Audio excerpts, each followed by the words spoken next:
Hello and welcome to one of my favorite discussions, which would be how to build the introduction and conclusion to pretty much any presentation ever.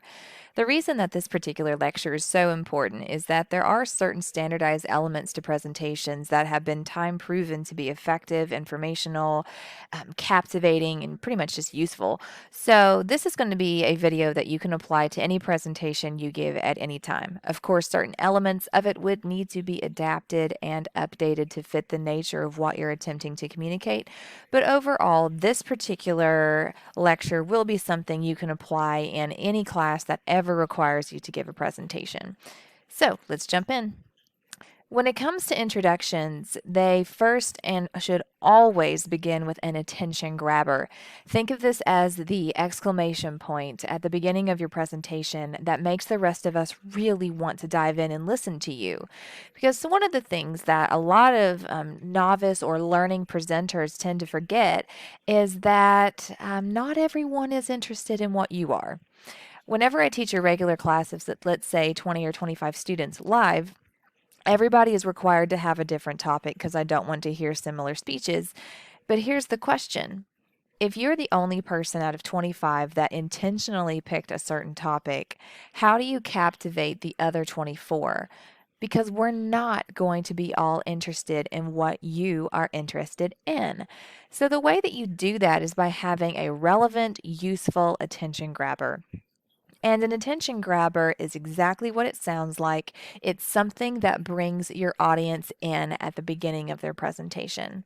If you are in one of my classes, I want you to take a note right now that you will never, ever begin a presentation with, "Hi, my name is blank, and I will be talking to you about blank today." That is not an attention grabber. It's not even a thesis. An attention grabber gets our attention before we even know what we're in for. You do not ever start with your name and your topic because if you say, "Hi, my name is Ellen and I like cats," then all the non-cat people out there have already checked out. The people who are judging your personality have already checked out. You've lost 70% of your audience immediately, and the rest of your presentation is lost because you don't have us. So, attention grabber first. Now, an attention grabber can be something like a shock value, quote, picture, or image, or sound, something that makes us jump to attention. One of my students began their presentation with, "Within 20 years, 35% of you will be dead." Oh, well, yeah, we were listening after that point. They had research and statistics and context, all this stuff going on behind their presentation, but that kind of made all of us perk up from the beginning. You can also ask a question or a series of questions, something that gets us involved. How many of you have ever been stressed? Everybody. How many of you have ever been stressed in class? Probably just about everybody. How many of you are stressed right now? Probably got some responses. And then you lead into your thesis, which explains how that is relevant. You can tell us a short story. Please be mindful of the length of speech you're given. If you have a 3-minute speech, don't start off with a 2-minute story. You're not going to get a great grade. If you have essentially unlimited time or a lengthy presentation, a story is a wonderful way to begin your presentation and then weave it throughout so that way we are continually grabbed. Joke, you can always try to make people laugh. You have to be prepared for them not laughing, though, so have the personality and sense of humor to cover that. If you have a personal experience that is engaging and useful and in some way relevant to the topic at hand, you can bring that in. For example, I've had the experience of having my fingernails ripped out, so if I'm talking about medical experiences or the emergency room wait time or something along those lines, I can start off with, "Hey, I've only got 9 fingernails," and there you go. You can quote something if it's a memorable or useful quote, interesting, funny, shocking. You can bring in quotes. Of course, provide credit for the person. Essentially, you can use technology. I had a student who was giving a presentation on cardinals, and so he actually played the sound and call that a cardinal makes, as well as wearing a shirt with a cardinal on it. I mean, you can be very creative when it comes to your attention grabbers, but you just have to have one. And please don't make this a throwaway. A lot of people begin their presentation with a throwaway question. They'll be like, "How many of you know about cats?" "All right, we're talking about cats today." No one's brought in by that, okay? If you're going to ask a question, you need to insert a pause there to make sure that your audience has that time to process it. But more importantly, it has to be a question that actually makes me interested in what you're discussing. Anything less, and it's a waste of time. Attention grabbers set the tone for your professionalism. After you get our attention, you have something known as a credibility statement where you explain why you are the most qualified or credible person to give this presentation. Now, depending on what class you're in, some professors do or do not require a credibility statement. Several of mine do, several of mine don't. You just have to follow the instructions you're provided. However, if you are presenting in a context where your expertise is what's adding weight to your presentation, you do need to mention this. Yes, I have a master's degree in professional communication and 12 years of teaching experience online. Da, da, da, da, da, da, da. Go ahead and tell us what is it that you have to be qualified. If you've done research on it in the past or published research or been part of a research project, you can bring that in. Again, if you have personal experience with it, you can mention that as well. If you have hobbies that have been devoted to the study of this particular topic, bring that in.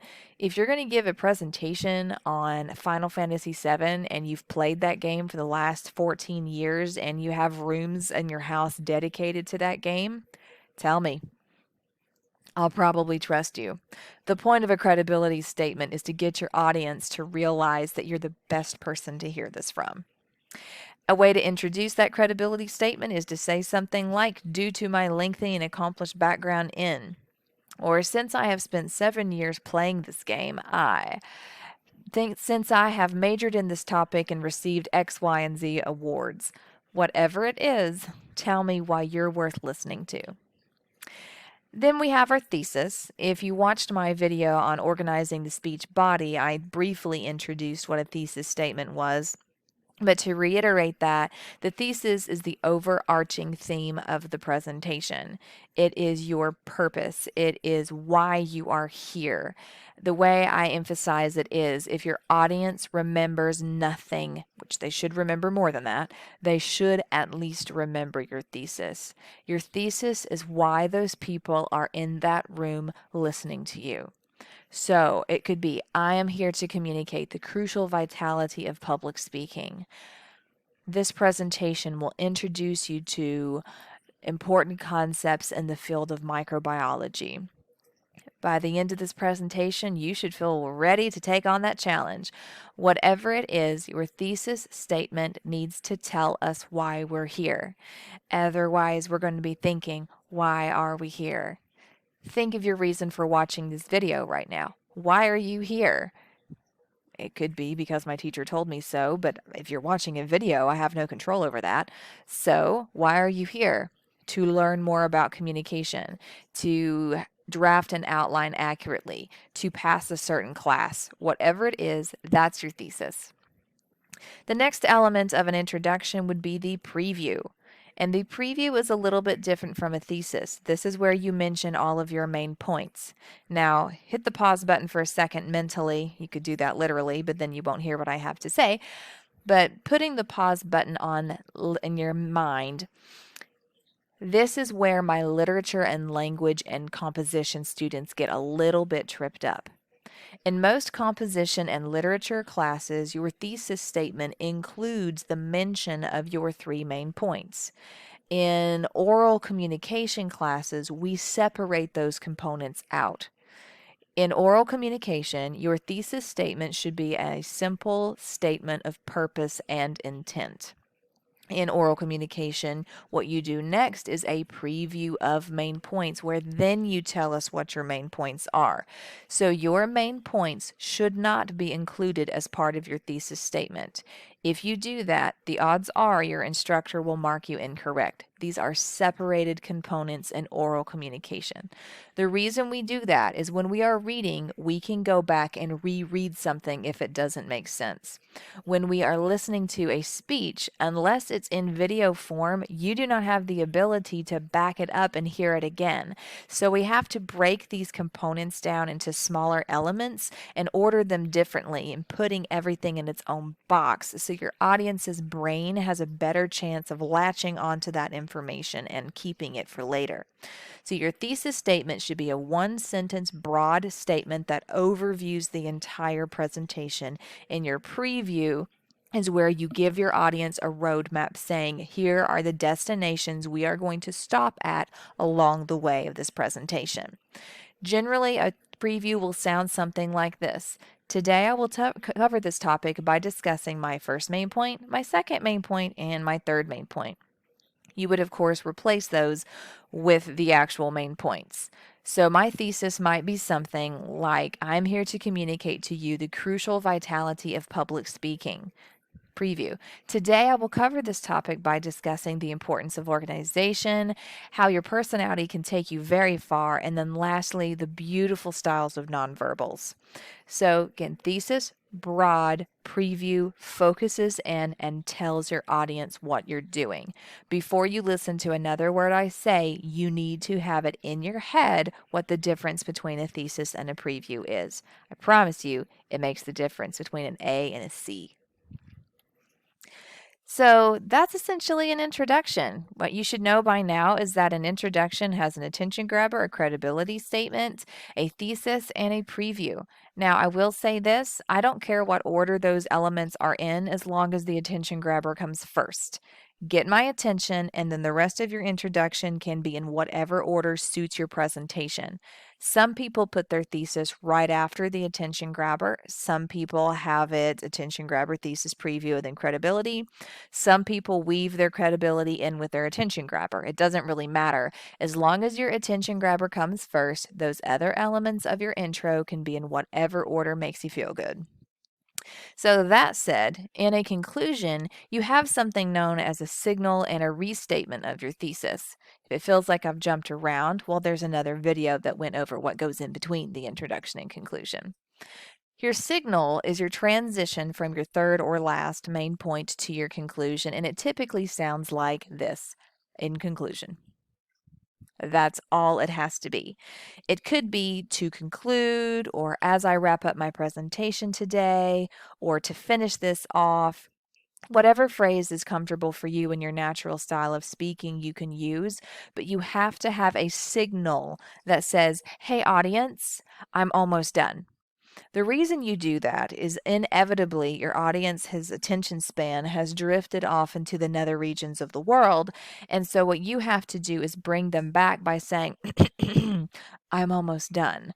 And that signal kind of triggers a response in our brain where we focus back in. For those of us out there who are students, think about it whenever you hear a teacher say, and that will be on the test. Your mind could be in Bermuda, but as soon as you hear that phrase, your brain goes whoosh, right back to the attention. So a signal is where you tell your audience to come back to me, I'm almost done. Now, after that, since in conclusion is not a sentence by itself, you have the restatement of your thesis where you remind us what we were there to do today. Again, we will have tuned out, so this is your way to get us back in the game. So you continue that signal by restating your thesis. So in conclusion, my main purpose in being here today was to communicate to you the importance of good public speaking skills. So your signal and thesis should just mesh together beautifully. They are graded separately, but they tend to lean on one another. Again, the reason we restate a thesis is simply because your audience might have lost the purpose in the length of the presentation. If it's a 3 to 5 minute speech, we probably would remember, restate your thesis anyway. But if you've been talking for an hour, odds are we need to know. After you have signaled that you're about to wind it up and you have restated your thesis, you have a review of main points. Now, a minute ago, you remember me talking about the preview where you give us a roadmap. This is similar, but you add one detail from each of those main points. So please realize, ding, ding, ding, do whatever it is you need to do to pay attention to me right now. You do not copy and paste your preview and review. You don't get into your introduction, highlight your preview, copy it, and then paste it into your conclusion and go, woo, I'm done. The review adds an element of one important detail from each main point. You again do this to drive home the most important pieces of information from your presentation. That is absolutely crucial. If you want your audience to understand what you are here to do, you do have to repeat it. That's why I repeat myself almost all the time in these videos, because glossing through it one time, I could probably create a 7-minute video. But I have understood after many years of teaching that people don't grab it the first time. None of us do. So a preview could look like, or excuse me, a review would look like. In my presentation, I covered my first main point by saying da da da da da da da da da. Then I decided main point 2 is important by going over da da da da da da da da. And then finally main point 3 when I stated da da da da da da da da. Of course, that's just rough formatting. You would reword it any way you wanted to, but that's the way that you can get it. So that conclusion would be, in conclusion, today I was here to talk about the importance of excellent public speaking skills. In my presentation, I covered this by first discussing the importance of personality. Secondly, I made sure to cover the importance of da da da da da da. Lastly, I described how useful nonverbals were. Whatever it is, you want to make sure that you do mention a detail from each main point. Lastly, you have a clincher, otherwise known as a powerful ending statement. The clincher is what makes you memorable and makes it absolutely clear that you are done talking. I'm sure several of us have been in situations where we thought that someone was done speaking, so you start clapping, and then they start talking again, and it's super awkward for everybody.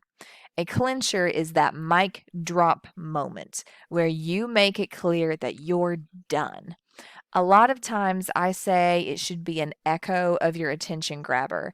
If you asked a really difficult question at the beginning, provide an answer here. If it's a rhetorical question that there really isn't an answer to, remind us of the importance of that question here. If you gave me a shocking statistic as part of your attention grabber, hit that home again.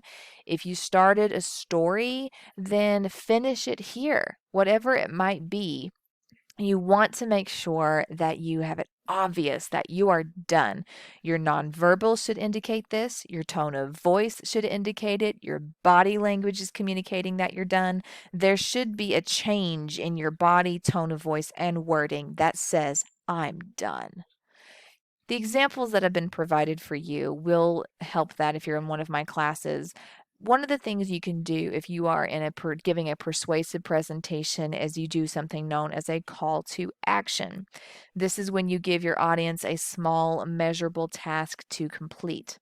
Again, this is largely persuasive. Because when we're persuading, we want people to change.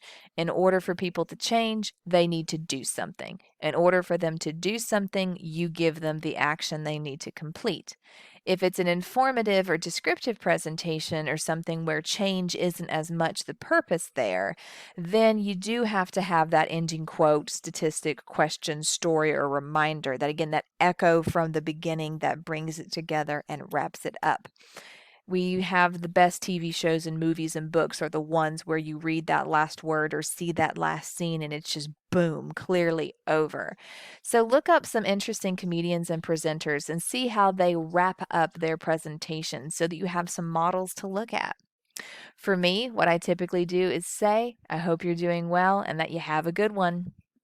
If you notice, the tone of voice, face, and delivery is different from the rest, so you know I'm done. Also, it helps when the video ends, like it's about to now. Have a good one.